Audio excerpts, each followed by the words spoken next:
Historia de la filosofía, por Franco Restaino. Volumen 4, 190. Parte octava. La filosofía contemporánea. Tomo 2, capítulo 10. Habermas. Defensa de la razón crítica.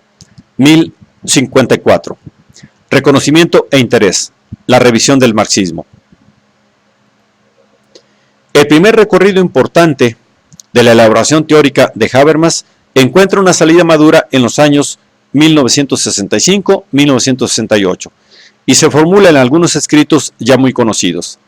El texto ya mencionado del discurso frankfurtense de 1965, Conocimiento e Interés, y el volumen de mismo título, el ensayo del mismo año, Técnica y Ciencia como Ideología, y otros artículos y aportaciones.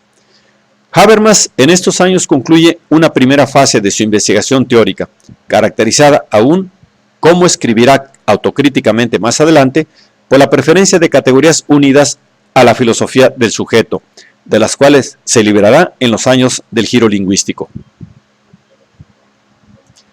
La confrontación teórica que lo conduce a la definición de sus posiciones se dirige, por una parte, hacia las filosofías positivísticas, que combate desde un punto de vista bastante cercano al dialéctico de Adorno, en el famoso encuentro de 1961 entre Adorno y Popper y sus respectivos seguidores.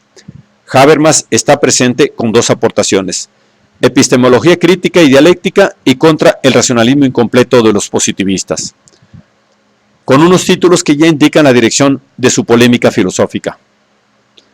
Por otra parte, hacia la dirección marxista occidental en su conjunto y sobre todo hacia la respuesta dada por esta a la teoría weberiana de la racionalización. Habermas propone una filosofía crítica propia que quiere ser una superación tanto de los límites de la tendencia neopositivística como de los límites del marxismo occidental y de la misma teoría crítica. Una filosofía crítica, pues, que revisa el marxismo no para abandonarlo, sino para adaptarlo a las condiciones de nuestro tiempo. La filosofía de Habermas, en efecto, quiere ser una filosofía crítica revolucionaria, el equivalente de la de Marx en su tiempo. Habermas implica en su crítica de las posiciones positivísticas a todas las filosofías que de algún modo han adaptado una actitud objetivística poco crítica y sin autorreflexión. En la crítica están incluidas, pues, las posiciones de Husserl, las del viejo historicismo y las actualmente dominantes en las metodologías de las ciencias sociales, modeladas según el ejemplo de otras ciencias. La actitud objetivística es el blanco principal en el discurso de 1965 y en el volumen de 1968. Aquella actitud es en efecto ideológica, en sentido marxiano, en cuanto pone entre paréntesis, esconde o suprime la cosa que le es más querida a Habermas, la conexión entre conocimiento e interés. Conexión presente en Platón, retomada por Marx y nuevamente actualizada en los años 30 por la teoría crítica. Aquella conexión actualmente ha desaparecido con el predominio de las tendencias positivísticas y objetivísticas, tanto en las disciplinas empírico-analíticas como en las histórico-hermenéuticas. Así definía Habermas las ciencias de la naturaleza y las ciencias del espíritu de la conocida subdivisión propuesta por Dilthey. A estas disciplinas Habermas añade, como su integración crítica, aquellas otras basadas en intereses cognitivos emancipatorios, es decir, las que tienen que ver con las experiencias de autoliberación de la humanidad. Su filosofía crítica quiere reafirmar con fuerza la conexión entre intereses y conocimiento. En el discurso de 1965 escribe: se puede indicar una conexión específica entre reglas lógico-metódicas e intereses guía del conocimiento para tres categorías de procesos de investigación. Esta es la tarea de una teoría crítica de la ciencia que huye de las trampas del positivismo.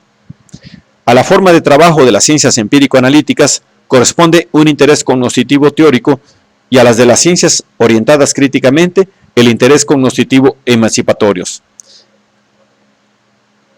Habermas se detiene, pues, tanto en el discurso como en el volumen de 1968, en delinear los diversos tipos de procesos de investigación y de los diversos tipos de conexión entre aquellos procesos y los respectivos intereses que los inspiran.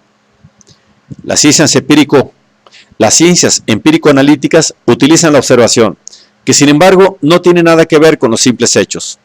Estos últimos, en efecto, se constituyen solamente a través de una previa organización de nuestra experiencia en el ámbito funcional de la acción instrumental, por lo cual las proposiciones protocolarias no son en absoluto reproducciones de hechos en sí, sino que representan éxitos o fracasos de nuestras operaciones.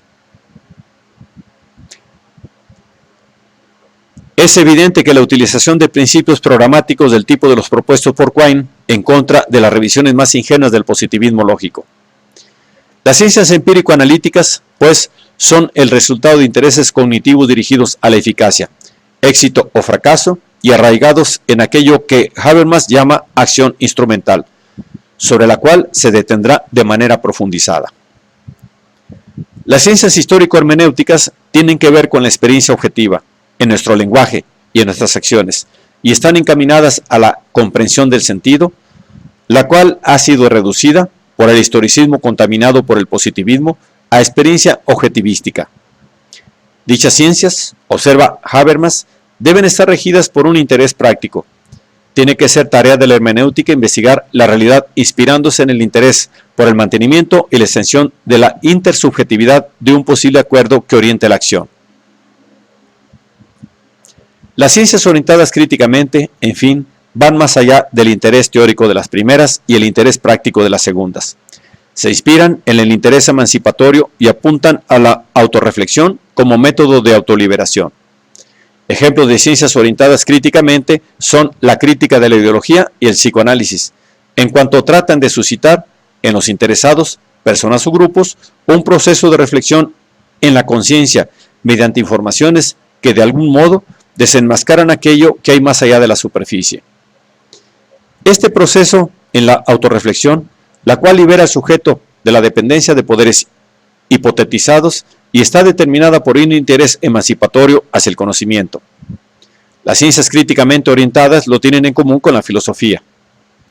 La conexión entre conocimiento e interés, pues, es necesaria para captar críticamente las funciones y los límites de cada una de las ciencias en los distintos niveles cognitivos. Aquella conexión se puede encontrar, según Habermas, en toda la historia de la humanidad, que tiende imparablemente hacia metas cada vez más avanzadas de autoliberación a través de los principales procesos de socialización, que son el trabajo, el lenguaje y el dominio. El trabajo y el dominio tienen que ver sobre todo con nuestra relación con la naturaleza, el lenguaje con la comunicación, con el conocimiento, y por lo tanto con la emancipación. Habermas insiste sobre esta tesis teórica. El interés en la emancipación no es una vaga intuición, es más, puede ser reconocido a priori. En efecto, aquello que nos distingue de la naturaleza es el único dato de hecho que podemos conocer por su naturaleza, el lenguaje. La emancipación viene dada para nosotros con su estructura. En la autorreflexión, un conocimiento por amor del conocimiento viene a coincidir con el interés por la emancipación. En este ámbito se sitúa la filosofía, cuyo papel autorreflexivo y emancipatorio es subrayado por Habermas con fuerza y pasión. La filosofía tradicional se ha equivocado al suponer que la emancipación ya se ha realizado con la estructura del lenguaje. La emancipación es un objetivo a realizar y pasa a través del lenguaje, lugar, como más adelante se dirá con mayor profundidad, de la acción comunicativa. Y por lo tanto, solo cuando la filosofía descubre en el curso dialéctico de la historia las huellas de la violencia, que deforma el diálogo continuamente intentado, empujándolo continuamente fuera de las vías de una comunicación psicoacción, lleva adelante el proceso del que en caso contrario legitima el estancamiento. El progreso del género humano hacia la emancipación. La filosofía crítica, o crítica de la ideología, se configura pues como un psicoanálisis dialéctico, emancipador y liberador. Autoliberación a través de la autorreflexión, que implica no solo al individuo, sino a la humanidad en su historia. La unidad de conocimiento e interés se verifica en una dialéctica que reconstruye el elemento reprimido a partir de las huellas históricas del diálogo reprimido. La filosofía crítica, entonces, a través de la crítica de la ideología y análogamente a lo que hace el psicoanálisis con el individuo, reprimiendo, con el individuo reprimido, indica a la humanidad la vía de la liberación. Esta última se efectuará mediante la actividad revolucionaria de lucha de clases en lucha y mediante el trabajo de las ciencias críticas. La filosofía crítica indica a la acción instrumental constricciones con respecto a la naturaleza y a la acción comunicativa, constricciones con respecto a nosotros mismos en cuanto a seres sociales, la vía para liberarse de dichas constricciones y para trabajar en la emancipación revolucionaria. En un pasaje muy denso de la obra de 1968, Habermas describe la compleja dialéctica entre estos dos momentos. Mientras la acción instrumental corresponde a la constricción de la naturaleza externa y el estado de las fuerzas productivas determina la medida de la disposición técnica sobre las fuerzas de la naturaleza, la acción comunicativa corresponde a la represión de la propia naturaleza. El cuadro instrumental determina la medida de una represión a través del poder natural, de la dependencia social y del dominio político. Una sociedad debe la emancipación del poder natural exterior a los procesos de trabajo, esto es, a la producción de saber técnicamente evaluable, incluida la transformación de las ciencias naturales en maquinaria. La emancipación de la constricción de la naturaleza interior se alcanza en la medida de la sustitución de instituciones basadas sobre la violencia por una organización de interacción social, que está ligada únicamente a una comunicación libre del dominio. Esto no sucede directamente a través de la actividad productiva, sino a través de la actividad revolucionaria de clases en lucha, incluida la actividad crítica de las ciencias que reflexionan. Ambas categorías de la praxis social, acción instrumental y acción comunicativa, tomadas juntas, hacen posible aquello que Marx, interpretando a Hegel, llama el acto de reproducción del género humano. Esta pareja de categorías interpretativas, acción instrumental y acción comunicativa, es utilizada por Habermas también para proponer una reformulación en positivo, rechazando por lo tanto las críticas anti-weberianas de los frankfurteses que identificaban la racionalización de la que hablaba Weber con el puro y simple dominio capitalístico, de las tesis weberianas sobre la racionalización y para indicar la vía de una revisión siempre en positivo del marxismo. Habermas realiza estas ulteriores elaboraciones en diversos escritos de este periodo. En particular, en Técnica y Ciencia como Ideología de 1968, la pareja conceptual también es definida, siguiendo principios de Weber y T. Parsons, como diferenciación entre trabajo o acción racional respecto al objeto o acción instrumental según reglas técnicas o estratégicas e interacción. Esto es, acción comunicativa mediada simbólicamente y organizada en base a normas vigentes, de un modo vinculante. La acción comunicativa o la interacción es el conjunto de los vínculos sociales basados sobre fundamentos de distintas clases. En el pasado de las sociedades tradicionales, el mito, la religión, etc., que legitiman y de algún modo racionalizan el sistema social vigente. El fin de la sociedad tradicional tiene lugar weberianamente cuando el tipo de legitimación basado en la acción comunicativa es confrontado en el umbral de la modernidad con una racionalidad de relaciones entre medios y objetivos, ligada a la acción instrumental y estratégica, que penetra en ámbitos de vida cada vez más numerosos.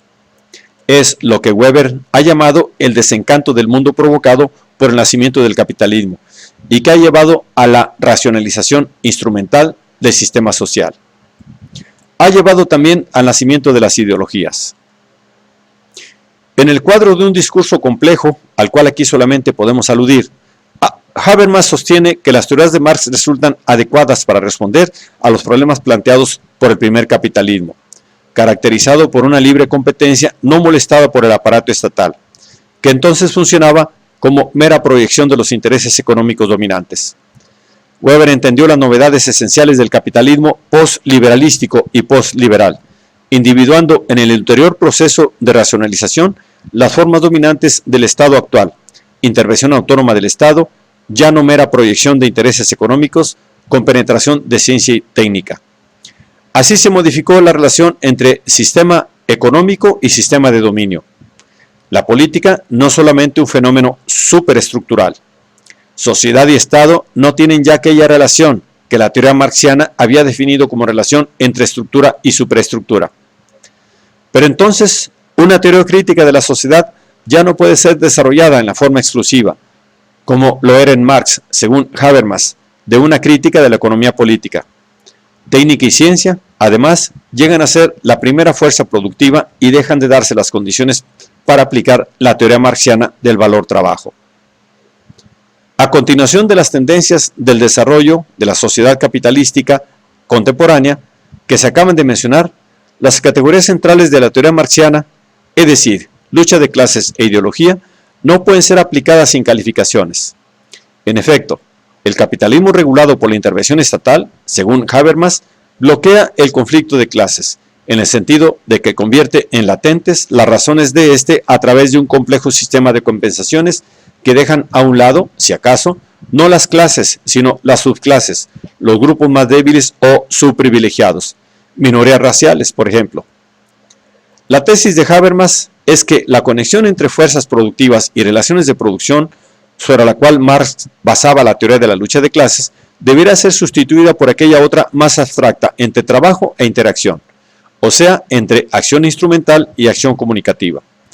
Es decir, Habermas propone que la teoría dialéctica marxiana sea sustituido por otra teoría también dialéctica, la que interpreta críticamente la historia humana como dialéctica entre dos racionalizaciones, la racionalización de la acción instrumental y la racionalización de la acción comunicativa.